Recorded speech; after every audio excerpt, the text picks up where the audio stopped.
saw what's going on, you know that we're going to be talking about witchcraft today, and I will tell you the whole tea on what that is all about, okay? Because crazy stuff, my friend, crazy stuff. Alright, so, good viber. Your girl Esther Joy likes to talk about love, light, joy, and peace. You discern for yourself what you think she practices. Generally speaking, I practice breathing. Powerful. And I was gonna say drink water, but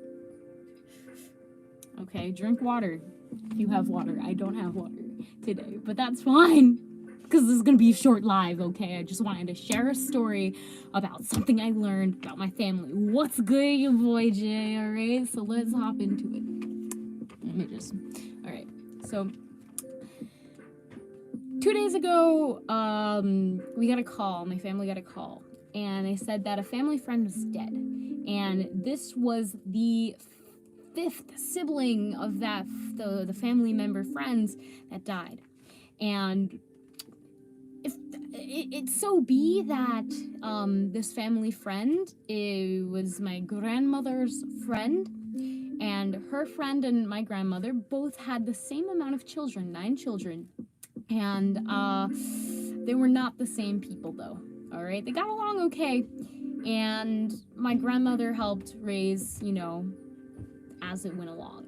Now, they're convinced with this last passing that my grandmother has cursed them and used witchcraft, and that is why they're dying, because they're dying so quickly in such odd ways that it's a little suspicious. So, yeah, my grandmother has passed. It's almost been a year since her passing, and they believe that it is connected to her passing, the way that they're dropping. Like, she did some kind of curse, and that's why they're all dying. Now, of course, it's kind of funny, but not really, death is not that funny. But I did find it interesting. I was like, whoa, my grandmother is probably one of the sweetest little old ladies you would ever know. Her name was Miss Tiny, and she lives in Jamaica. And shout out all my Jamaican.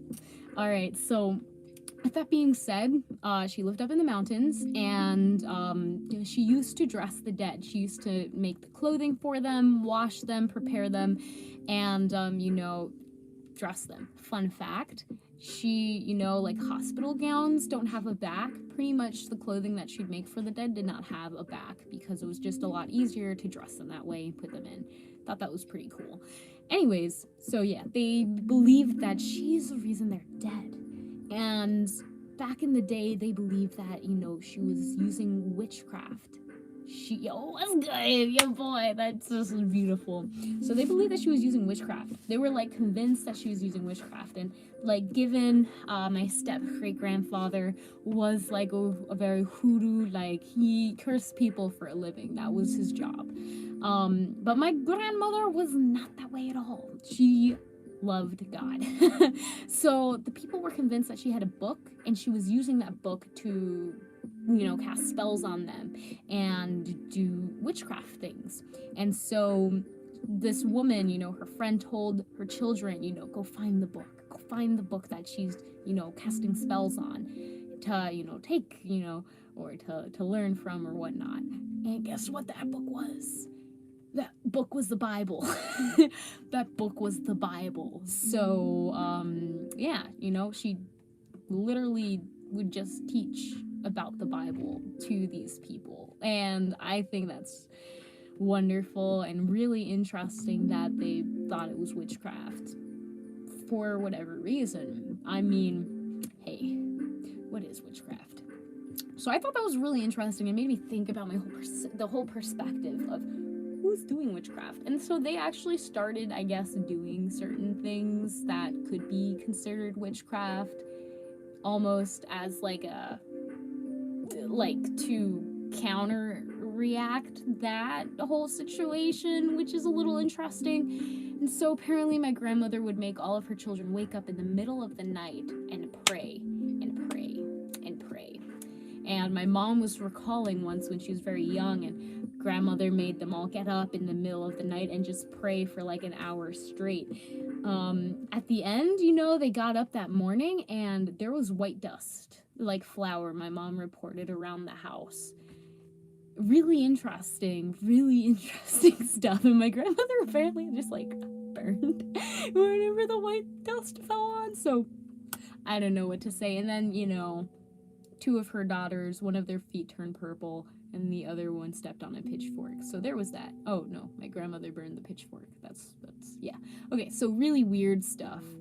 Okay. Yeah. My guess would be they overanalyze and themselves into a victim mentality. Exactly. I feel like when you are doing any kind of form of witchcraft, you're usually kind of being like feeling threatened by something in some way, whether it's like I feel poor or I feel threatened, or you know, and then you try to counteract that or overcompensate by doing some kind of ritual to make up for whatever you were lacking in. And I just don't think that it all works out.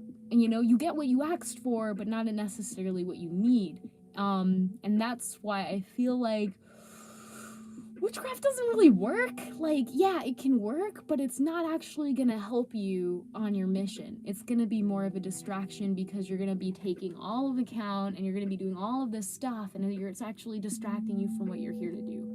That's just my opinion. That's what I see it as. Like, literally, you have the living God within you that you can talk to anytime.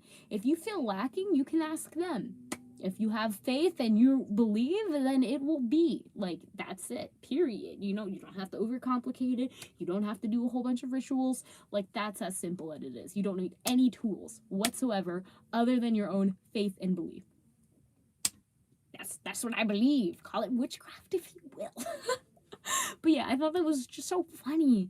You know, it was just so funny in like not a funny way how the world works and why. Like I don't really practice any kind of magical rituals. Yeah, I do like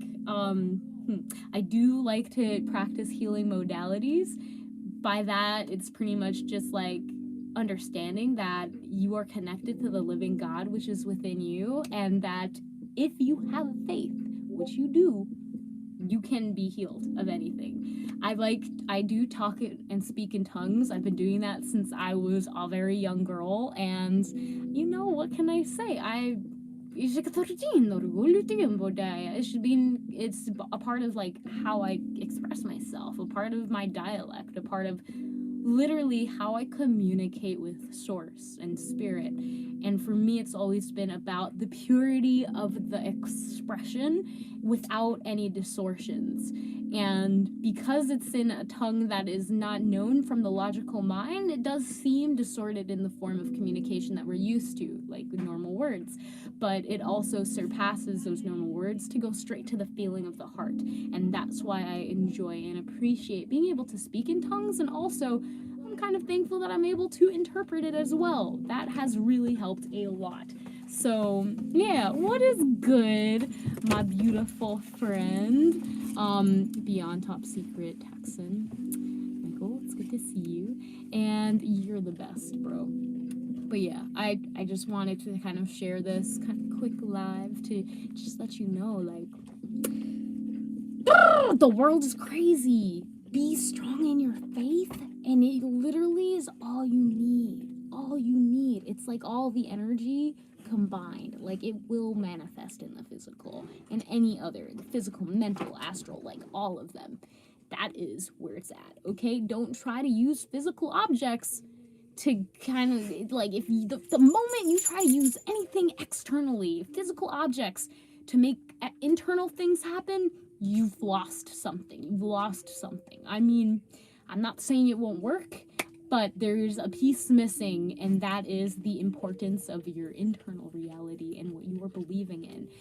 Don't put your faith into the 3D, okay? Don't try to even do, like, you can do rituals. You can do as many rituals as you want, but all I'm saying is that the most effective and powerful magic of them all is having the belief that there is a beautiful, infinite creator flowing with life inside you and every single being, and that anything you believe or want, you can have when you ask, and have the faith that you will receive.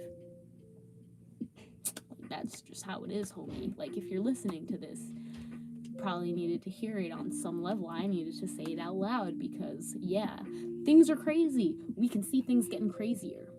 And it's really easy for people to get bitter and feel like there's a lot of injustices in the world, and therefore take matters into their own hands, and that's how war begins. And that's but yeah, so being able to center yourself and see what beautiful magic is within you and how pure it is, okay? You don't have to take things from the external reality to try to change something, okay? And it's okay. It's gonna be okay.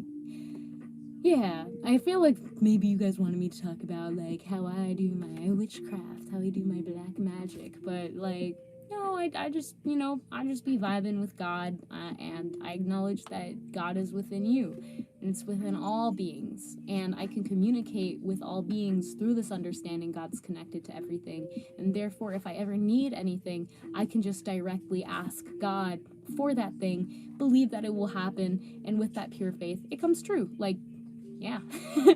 And yeah, so maybe that is witchcraft. Maybe it is. I'm not sure. Do you practice witchcraft? Like, no judgment. I literally appreciate you being here, and I know it's for a reason, all in divine time, and I appreciate you.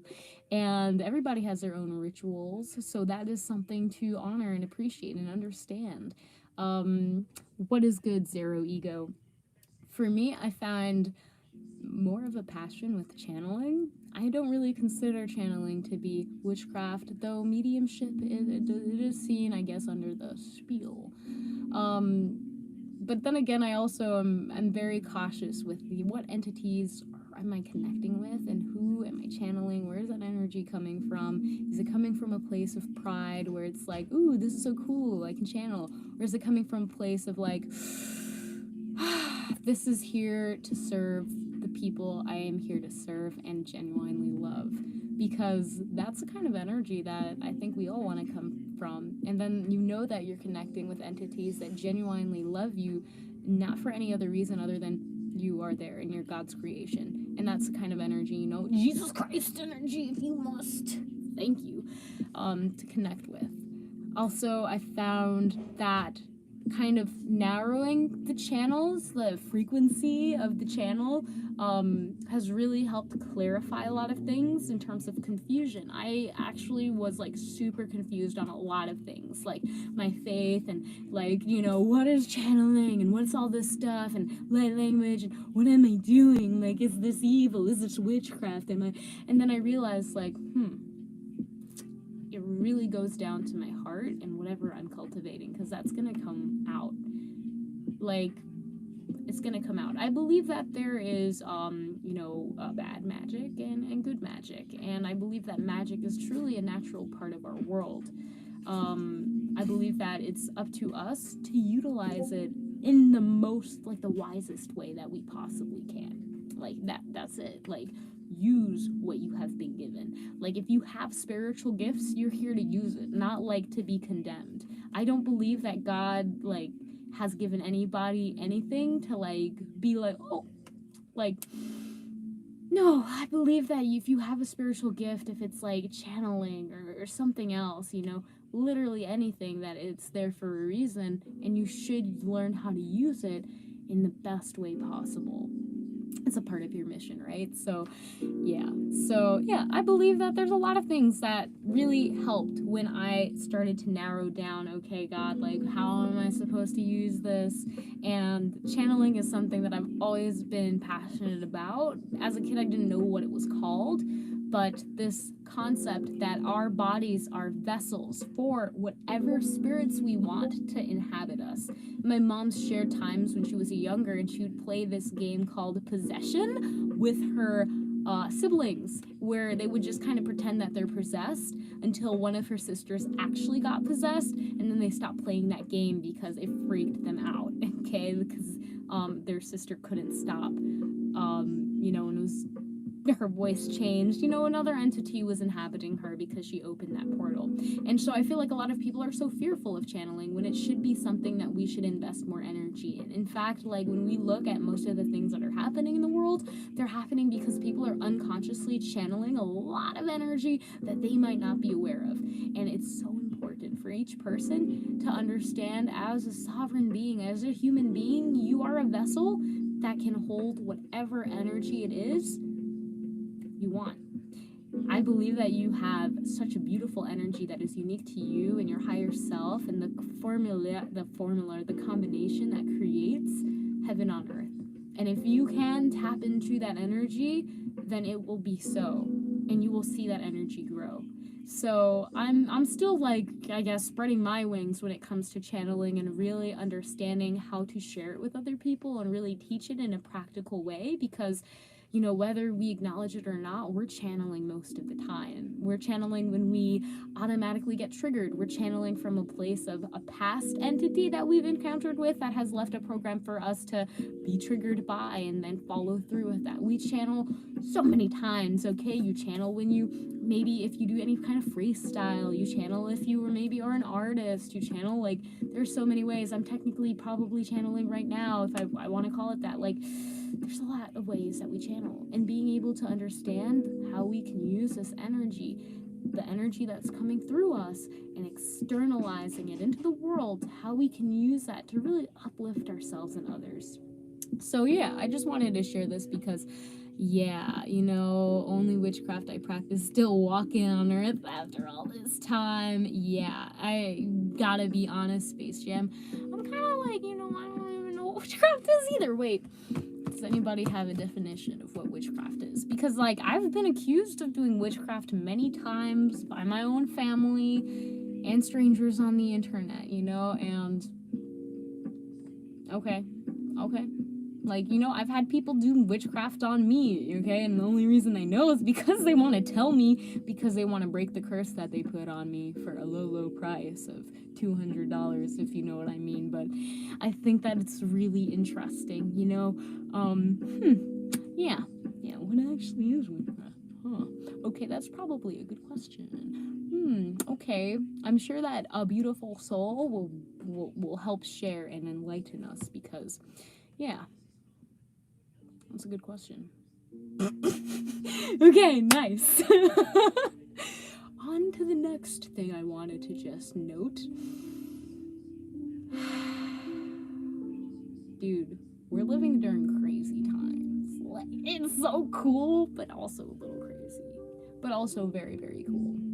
And to be able to live it with you is amazing. Sometimes I feel like maybe is witchcraft like things we don't understand. Is it the ignorance? Because then it's darkness. And then because we don't understand darkness, it's like that. I don't know. I'm just assuming.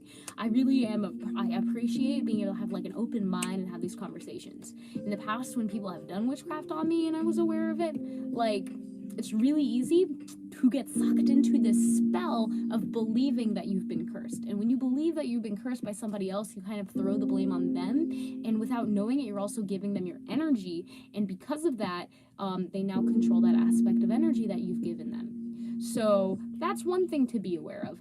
What I would suggest you doing is understanding that there is this being that is connected to all things and can control all things. And when you connect to it, automatically any kind of ideas that you have that other people are doing, you realize that, oh no, I'm connected to this life too, and I have authority over it because it is also a part of me. And it just, like, literally nothing can hold you back, because you realize how powerful you are due to the God that you are connected to.